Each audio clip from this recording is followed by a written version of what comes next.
Assalamualaikum warahmatullahi wabarakatuh. Halo semuanya, salam sejahtera untuk kita semua. Perkenalkan, nama saya Yunia Cassandra Tania. Hari ini saya dengan rekan saya Violina Tejayanti akan membahas mengenai Community Relation and Corporate Social Responsibility. Dalam menjaga keberlangsungan suatu usaha, sebuah perusahaan sudah sewajarnya menerapkan strategi untuk berkontribusi secara aktif kepada masyarakat kota dan juga kepada negara. Strategi yang diterapkan ini tentunya dapat menciptakan masyarakat yang akan bersedia dalam mendukung perusahaan dalam berbagai bentuk. Misalnya, membeli barang ataupun jasa, perusahaan dipilih sebagai tempat bekerja ataupun berinvestasi. Perusahaan dengan masyarakat tidak ubahnya bagaikan hubungan antar manusia.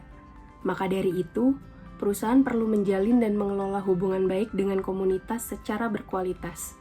Apabila perusahaan menutup diri dari masyarakat atau lingkungan sekitar, maka risiko yang akan diterima perusahaan itu sendiri menjadi bahan pembicaraan. Permusuhan karena kurangnya pemahaman dari lingkungan terhadap perusahaan yang nantinya akan berpengaruh besar terhadap citra dan reputasi suatu perusahaan. Lalu berikutnya kita masuk ke community relations. Menurut Iriantara, komunitas sebagai sekumpulan individu yang mendiami lokasi tertentu dan biasanya terkait dengan kepentingan yang sama, dan menurut Wenger, komunitas merupakan sekumpulan orang yang saling berbagi masalah, perhatian, atau kegemaran terhadap suatu topik dan memperdalam pengetahuan serta keahlian mereka dengan saling berinteraksi secara terus-menerus. Menurut Rukminto, sebuah komunitas merupakan kombinasi dari 3 hal utama, yaitu 1. Ruang lingkup, di mana ruang lingkup sebagai dasar yang mengidentifikasi sebuah komunitas, juga mengilhami anggota untuk berbagi pengetahuan, mengemukakan ide. Tanpa adanya ruang lingkup, komunikasi hanyalah sekumpulan orang. 2. Anggota. Jika sebuah komunitas memiliki anggota yang kuat, maka dapat membantu meningkatkan interaksi dan hubungan yang didasari oleh saling menghormati dan kepercayaan. Dan yang ketiga yaitu praktis, merupakan sekumpulan kerangka, ide, alat, informasi, gaya, bahasa, sejarah, dan dokumen yang dibagi oleh sesama anggota komunitas. Jika ruang lingkup merupakan yang menjadi fokus sebuah komunitas, maka praktis merupakan pengetahuan spesifik yang dikembangkan, disebarkan, dan dipertahankan.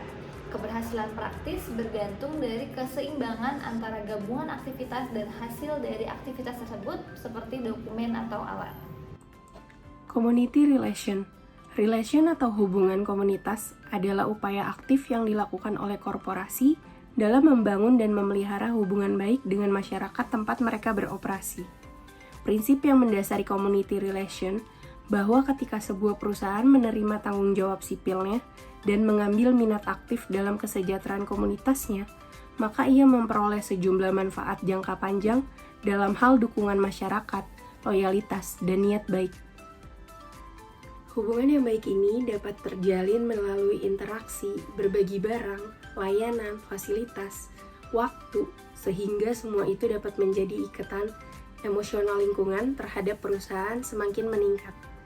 Melalui interaksi tersebut, dampaknya dapat dirasakan oleh kedua belah pihak, yaitu lingkungan akan menjadi lebih baik. Menurut mantan staf Community Relation Beltalfon dalam buku Public Relation dan Community Relations yang ditulis oleh Yosal Iriantara, komunitas bukan lagi orang yang tinggal pada lokasi yang sama, tapi juga menunjukkan terjadinya interaksi di antara kumpulan orang-orang tersebut. Dalam pengertian klasik, komunitas dipandang hanya salah satu bagian dari publik yang dilayani dalam kegiatan PR yang dikategorikan sebagai publik eksternal. Namun dalam praktik PR mutakhir yang cenderung mengganti dan mengubah istilah publik dengan community, komunitas adalah semua stakeholder yang dilayani organisasi. Hubungan organisasi dengan komunitas bukan sekadar soal bertetangga belaka. Karena itu, hubungan organisasi dengan komunitas lebih tepat dipandang sebagai wujud tanggung jawab sosial organisasi. Hubungan dengan komunitas merupakan usaha titip diri kepada lingkungan, kepada penduduk sekitar agar tidak mengganggu dan dapat mempertahankan citra perusahaan di mata publik. Seperti yang diungkapkan oleh Wilbur Bill Pick dalam karyanya Community Relation yang dimuat Leslie's Public Relation Handbook. Hubungan dengan komunitas sebagai fungsi hubungan masyarakat merupakan partisipasi suatu lembaga yang berencana, aktif, dan sinambung dengan masyarakat di dalam suatu komunitas untuk memelihara dan membina lingkungannya demi keuntungan kedua pihak, lembaga, dan komunitas. Kutlik dan Center juga menitik beratkan pada pentingnya partisipasi yang nyata. Dalam bukunya Efektif PR mengatakan bahwa dalam rangka pelaksanaan hubungan dengan komunitas, pentingnya diketahui apa yang didambakan komunitas bagi kesejahteraannya dan bagaimana cara menilai kontribusi tersebut.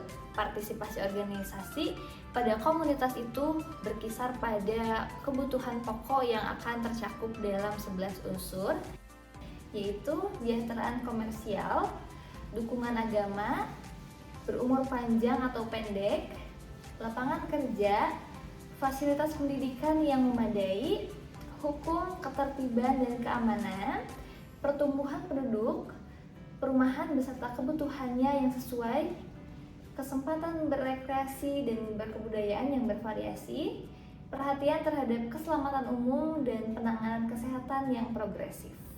Proses community relation. 1. Ada pengumpulan fakta. 2. Perumusan masalah. Yang ketiga, perencanaan dan pemrograman. 4. Aksi dan komunikasi. 5. Evaluasi. Sebelum seseorang mengambil sebuah tindakan, misalnya seorang PR dari sebuah perusahaan, sebelumnya menjalankan tugas-tugasnya, ia dituntut untuk mengetahui beberapa hal. Yang pertama, apa yang diperlukan oleh publik. Yang kedua, siapakah yang termaksud di dalam publik ini. Yang ketiga, bagaimana keadaan publik dipandang dari berbagai segi. Yang keempat, mengapa publik bersikap apatis, menentang, dan sebagainya. Lalu, berdasarkan fakta-fakta ini, PR membuat rencana tentang apa yang akan dilakukan atau apa yang harus dilakukan dalam menghadapi problema yang ada. Selanjutnya yaitu program community relation dilaksanakan untuk mencapai beberapa tujuan, dan menurut Kutlik, Center, dan Broom, yaitu 1. Memberikan informasi pada komunitas tentang organisasi itu sendiri, produk yang dihasilkan, pelayanan yang diberikan, serta aktivitas yang dilakukan. 2. Meluruskan kesalahpahaman dan menanggapi kritikan publik disertai upaya menggalang dukungan dan opini yang positif. 3. Mendapatkan dukungan secara hukum yang akan mempengaruhi iklim kerja komunitas. 4. Mengetahui sikap, pengetahuan, dan harapan komunitas. 5. Mendukung sarana kesehatan, pendidikan, rekreasi, dan aktivitas budaya. 6. Mendapatkan pengakuan yang baik dari pemerintah setempat. Dan yang ketujuh, membantu perkembangan ekonomi lokal dengan membeli barang-barang kebutuhan dari wilayah setempat. Dari ketujuh tujuan tersebut, nampak bahwa program community relation sesungguhnya tidak hanya masalah perbaikan ekonomi, namun disertai juga upaya pemberdayaan akses informasi dan komunikasi. Juga perlu ditekankan bahwa harapan komunitas terhadap organisasi tidak hanya sesuatu yang berbentuk fisik seperti gaji atau lapangan kerja, namun juga intangible atau tidak fisik seperti partisipasi organisasi, keamanan, dan rasa bangga. Bentuk dan karakteristik komunitas. 1. Besar atau kecil. Keanggotaan di beberapa kelompok ada yang hanya terdiri dari beberapa anggota saja, ada yang mencapai 100 anggota. Yang kedua, ada terpusat dan tersebar. Sebagian besar suatu komunitas berawal dari sekelompok orang yang bekerja di tempat yang sama atau memiliki tempat tinggal yang berdekatan. Sesama anggota komunitas saling berinteraksi secara tetap, serta ada beberapa komunitas yang tersebar di berbagai wilayah. Yang ketiga, berumur panjang atau pendek. Dalam perkembangannya, terkadang sebuah komunitas memerlukan waktu yang cukup lama, sedangkan jangka waktu keberadaan sebuah komunitas sangat beragam, dan setiap komunitas tentunya memiliki masanya masing-masing. Ada yang dapat bertahan dalam jangka tahunan atau bahkan puluhan, namun ada juga komunitas yang berumur pendek. Yang keempat, ada internal atau eksternal. Sebuah komunitas dapat bertahan sepenuhnya dalam unit bisnis atau bekerja sama dengan organisasi yang berbeda. Yang kelima, homogen atau heterogen. Sebagian komunitas berasal dari latar belakang yang sama, serta ada yang terdiri dari latar belakang yang berbeda. Pada umumnya, jika sebuah komunitas berasal dari latar belakang yang sama, komunikasi akan lebih mudah terjalin. Sebaliknya, Jika komunitas terdiri dari berbagai macam latar belakang, diperlukan rasa saling menghargai dan rasa toleransi yang cukup besar satu sama lain. Yang keenam, ada spontan atau disengaja. Beberapa komunitas ada yang berdiri tanpa adanya intervensi atau usaha pengembangan dari suatu organisasi. Anggota secara spontan bergabung karena kebutuhan berbagai informasi dan memiliki minat yang sama. Pada beberapa kasus, terdapat komunitas yang secara sengaja didirikan, secara spontan atau disengaja, tidak menentukan formal atau tidaknya sebuah komunitas. Lalu yang ketujuh ada tidak dikenal atau dibawahi sebuah institusi. Sebuah komunitas memiliki berbagai macam hubungan dengan organisasi, baik itu komunitas yang tidak dikenali maupun komunitas yang berdiri di bawah sebuah institusi. Selain itu, diperlukan juga untuk mengidentifikasi pola hubungan komunitas dengan organisasi. 1. Enabling linkage merupakan bentuk hubungan antara organisasi dengan kelompok sosial yang memberikan otoritas dan kontrol yang memungkinkan organisasi eksis, termasuk hubungan dengan pemerintah lokal, khususnya dengan orang-orang kunci. 2. Functional linkage. Ada dua pola hubungan, yaitu input linkage dan output linkage. Input meliputi hubungan dengan karyawan lokal, kelompok atau asosiasi lokal, dan penyedia bahan-bahan mentah, uang, yang menyediakan input bagi organisasi. Output berkaitan dengan hubungan organisasi dengan organisasi lain yang menggunakan produknya seperti konsumen. Yang ketiga yaitu normative linkage, yaitu merupakan hubungan organisasi dengan organisasi lain yang menghadapi masalah yang sama atau memiliki nilai-nilai yang sama. Dan yang terakhir yaitu diffuse linkage, yaitu merupakan bentuk hubungan dengan elemen masyarakat yang berperan dalam penyebaran opini publik, seperti hubungan dengan media lokal dan para pemuka pendapat lokal. Mengapa sih sebuah perusahaan harus melakukan community relation? Perusahaan tumbuh dan berkembang atas partisipasi masyarakat. Oleh karena itu, perusahaan harus menyadari bahwa hubungan yang baik dengan masyarakat merupakan salah satu pilar pendukung keberlangsungan bisnis secara kontinu. Lalu, sebagai wujud nyata untuk terus menjalin hubungan dengan masyarakat sekitar, perusahaan turut serta memberikan apa yang bisa disumbangkan untuk kesejahteraan masyarakat sekitar.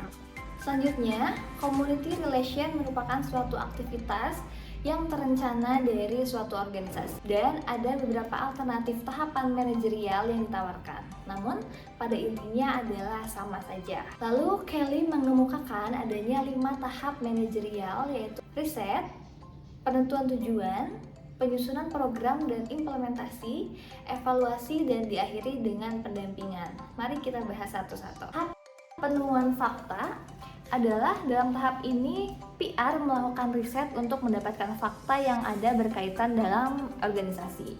Tahap perencanaan, berdasarkan identifikasi masalah dan temuan fakta yang ada, PR menentukan tujuan jangka pendek, menengah maupun jangka panjang. Untuk mencapai tujuan tersebut, dirumuskan program hubungan komunitas yang pada dasarnya terdiri dari 2 tipe program, yaitu program komunikasi dan program keterlibatan organisasi dalam komunitas. Yang ketiga yaitu tahap aksi dan komunikasi. Dalam tahap ini, strategi aksi berkaitan dengan implementasi program, perubahan-perubahan yang diperlukan untuk mencapai tujuan yang telah ditetapkan, dan strategi komunikasi yang berkaitan dengan upaya pengkomunikasian program. Yang keempat yaitu tahap evaluasi. Dalam tahap ini, evaluasi tidak hanya dilakukan terhadap output yang dihasilkan, namun juga input, yaitu berkaitan dengan kelengkapan pemahaman akan komunitas, dan outcome, yaitu perubahan sikap maupun perilaku yang pada akhirnya memberikan gambaran akan reputasi organisasi di mata publik. Yang terakhir yaitu tahap pendampingan. Program hubungan komunitas merupakan program yang berkelanjutan, sehingga dalam hal ini PR perlu melakukan beberapa hal seperti selalu menginformasikan perkembangan terakhir yang terjadi dalam organisasi, mengembangkan komunitas timbal balik yang memungkinkan, lalu secara rutin melakukan kontak dengan komunitas untuk menjaga dan memupuk hubungan baik. Lalu kita masuk ke contoh community relation. Yang pertama ada community health, yaitu berupa seperti kitanan massal ataupun pelayanan kesehatan masyarakat secara gratis. Yang kedua disaster relief atau bantuan bencana. Yang ketiga blood charity atau donor darah. Yang keempat health and clean environment. Yang kelima sponsorship. Selanjutnya yaitu CSR. CSR merupakan upaya dari perusahaan sebagaimana untuk meminimalkan dampak negatif terhadap perusahaan dan memaksimalkan dampak positif, di mana hal ini ditujukan kepada seluruh pemangku kepentingan perusahaan atau stakeholder, baik dalam ranah ekonomi, sosial, lingkungan, agar dapat mencapai tujuan perusahaan, yaitu pembangunan yang berkelanjutan. CSR merupakan tanggung jawab sosial perusahaan kepada para pemangku kepentingan perusahaan untuk berperilaku etis terhadap lingkungan perusahaan berada, serta berusaha meminimalkan dampak negatif dan memaksimalkan dampak positif yang akan diterima perusahaan, di mana mencakup aspek ekonomi, sosial, dan lingkungan atau triple bottom line. Jadi, inti CSR adalah kegiatan korporasi yang juga berkomitmen pada pembangunan sosial ekonomi kawasan secara holistik, melembaga, dan berkelanjutan yang tidak hanya untuk meningkatkan keuntungan perusahaan secara finansial. Tujuan Corporate Social Responsibility atau CSR. Tujuan adanya CSR adalah supaya perusahaan dapat membagi aktivitas atau kegiatan yang biasa dilakukan perusahaan sesuai dengan norma-norma dan etika yang diterapkan dan ditujukan kepada masyarakat. Juga bertujuan untuk menyebarkan informasi seluas-luasnya sekaligus melaksanakan promosi yang baik terhadap produk yang dihasilkan oleh sebuah perusahaan. Jadi dapat disimpulkan bahwa dilaksanakannya program CSR adalah untuk meningkatkan usia operasional perusahaan dengan melakukan tanggung jawab sosial yang menitik beratkan pada 3 aspek 3P, yaitu People, Planet, and Profit, di mana dalam penerapannya fokus pada pemberdayaan masyarakat yang memang dirancang untuk jangka waktu panjang dan berkelanjutan atau sustainable. Kemudian, Untung menyebutkan bahwa terdapat 10 manfaat dari kegiatan CSR bagi perusahaan, yaitu mempertahankan dan mendongkrak reputasi serta citra brand perusahaan. 2. Mendapat lisensi untuk beroperasi secara sosial. 3. Mereduksi risiko bisnis perusahaan. 4. Melebarkan akses sumber daya bagi operasional usaha. 5. Membuka peluang pasar yang lebih luas. 6. Mereduksi biaya, misalnya terkait dampak pembuangan limbah. 7. Memperbaiki hubungan dengan stakeholder. 8. Memperbaiki hubungan dengan regulator. 9. Meningkatkan semangat dan produktivitas karyawan. Dan yang ke-10 yaitu peluang mendapatkan penghargaan. Hal ini karena ada anggapan dari paham klasik bahwa satu-satunya tindakan yang dapat dilakukan dalam hal tanggung jawab perusahaan adalah memperoleh keuntungan secara sebanyak-banyaknya. Namun, semakin tinggi atau rendah rating implementasi CSR sebuah perusahaan, maka semakin tinggi atau rendah pula nilai profitabilitas yang diperoleh perusahaan. Selain itu, kesukarelaan dan komitmen perusahaan dalam melaksanakan kegiatan CSR akan memberi keuntungan bagi perusahaan dengan meningkatnya reputasi dan citra perusahaan. Bagi masyarakat, manfaat yang diakibatkan oleh CSR adalah kepentingan dan kebutuhan masyarakat dapat dipenuhi oleh perusahaan, sehingga kesejahteraan masyarakat dapat terjamin. Selain itu, kegiatan CSR juga dapat mempererat hubungan antara masyarakat dengan perusahaan pada situasi win-win solution. Sehingga keuntungan yang didapatkan oleh masyarakat yaitu 1. Meningkatkan kesejahteraan masyarakat sekitar dan kelestarian lingkungan. Yang kedua, adanya beasiswa bagi anak kurang mampu yang berada di daerah tersebut. Yang ketiga, meningkatkan pemeliharaan fasilitas umum. Yang keempat, adanya pembangunan fasilitas desa yang diperuntukkan bagi masyarakat yang berada di sekitar perusahaan berdiri. CSR dalam perspektif masyarakat diibaratkan sebagai tanggung jawab perusahaan yang mampu memberikan manfaat serta 15 dampak positif terhadap masyarakat itu sendiri. Dari sisi tanggung jawab ekonomi meliputi mendapatkan keuntungan dari pemegang saham, memperoleh kesempatan kerja atau lapangan pekerjaan, mendapatkan produk yang dibutuhkan oleh masyarakat. Selanjutnya, proses CSR ada 3, yaitu yang pertama, perencanaan planning merupakan proses awal bagi perusahaan dalam melaksanakan kegiatan CSR dan mencapai tujuan perusahaan setelah melaksanakan kegiatan CSR, di mana di dalamnya terdiri dari kebijakan, aturan, prosedur, strategi, penganggaran dana untuk proses pelaksanaan kegiatan CSR, dan yang paling penting adalah perencanaan harus dipikirkan secara matang-matang oleh pemangku kepentingan atau stakeholder. Yang kedua yaitu implementasi CSR. Menurut Solihin, sangat diperlukan kondisi-kondisi tertentu yang mampu menjamin terlaksananya program CSR secara baik dan efektif, dan kondisi tersebut antara lain implementasi CSR harus memperoleh persetujuan dan support dari seluruh stakeholder, lalu ditetapkannya pola hubungan di antara pihak-pihak yang terlibat secara jelas, dan yang ketiga yaitu adanya pengelolaan program dengan baik. Dan yang terakhir yaitu pemantauan dan evaluasi. Ini sangat diperlukan untuk mengukur sejauh mana keberhasilan dan pencapaian tujuan dari program CSR, serta untuk memastikan apakah ada penyimpangan selama program dilaksanakan atau tidak, yang nantinya akan ada koreksi. Lalu ada tahap evaluasi dengan metode monitoring, yang merupakan tahap yang harus dilakukan secara konsisten untuk mengukur tingkat efektivitas program CSR yang terlaksana. Evaluasi harus dilakukan secara baik pada program tersebut, berhasil ataupun gagal, karena tahap inilah yang menentukan apakah program yang terlaksana itu berhasil atau gagal, sehingga dari hasil monitoring dan evaluasi bersama akan menentukan langkah pengambilan keputusan bagi perusahaan.